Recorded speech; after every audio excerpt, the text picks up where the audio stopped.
On the eve of the anniversary of COVID upending America, at the insistence of Republican Governor Greg Abbott, Texas officially became the largest state to fully reopen its economy and lift its mask mandate. Governor Abbott, the current readout record holder for the absolute worst, mind you, the man who brought Texas no electricity and no water during a winter storm, he took a break from xenophobic fear-mongering about immigrants at the border earlier this week to crow about his decision.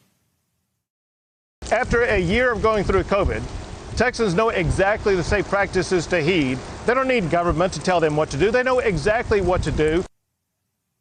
Well, as of yesterday, there is no statewide mask mandate and no capacity restrictions for businesses of any type, restaurants, retail stores, gyms, even sports stadiums.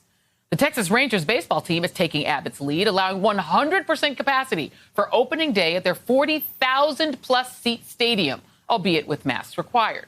I mean, what's a little COVID between you and 40,000 strangers? The governor said 100%. You see, Abbott's order allows businesses to enforce protocols at their own discretion. But not surprisingly, some local officials are not on board. Public health officials in Austin plan to continue requiring masks in businesses for now, in spite of the governor.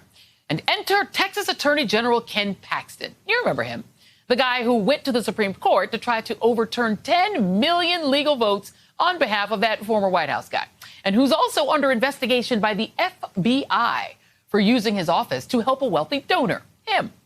Wednesday, he threatened Austin with a 6 p.m. deadline to rescind its mask mandates, or else he'd sue.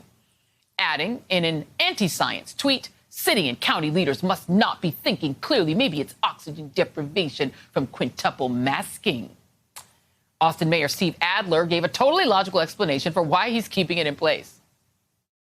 I had a lot of businesses call me. They were upset and they were frustrated with what the governor had done because when they were enforcing masking, as they wanted to do to protect their employees, they were able to tell folks that were coming in, hey, it's not us, it's the law. Well, in Austin, they still have the ability to tell the people coming into their stores that the local law requires masking. Seems pretty reasonable when anti-mask bullies in your state are doing things like threatening Mexican restaurants with calling ICE on their staff for enforcing mask wearing. But Ken Paxton solidified his quest to become the absolute worst by following through on his threat. He's suing Austin, the mayor, the county judge, and health authority on behalf of the state of Texas. He whined on Twitter that officials blew him off, so he's dragging them into court. And he claims he'll never stop keeping Texas free and open, and also full of COVID and more hospitalizations and deaths. Yay. And for that tomfoolery, Texas Attorney General Ken Paxton has earned the ignominious dishonor of being tonight's absolute worst. Thank you. Thank you. Thank you. Thank you very much. Thank all of you out there. Thank you as always. Thanks to at home. Thanks for watching. Thank you so much for letting us into your homes during these extraordinary times.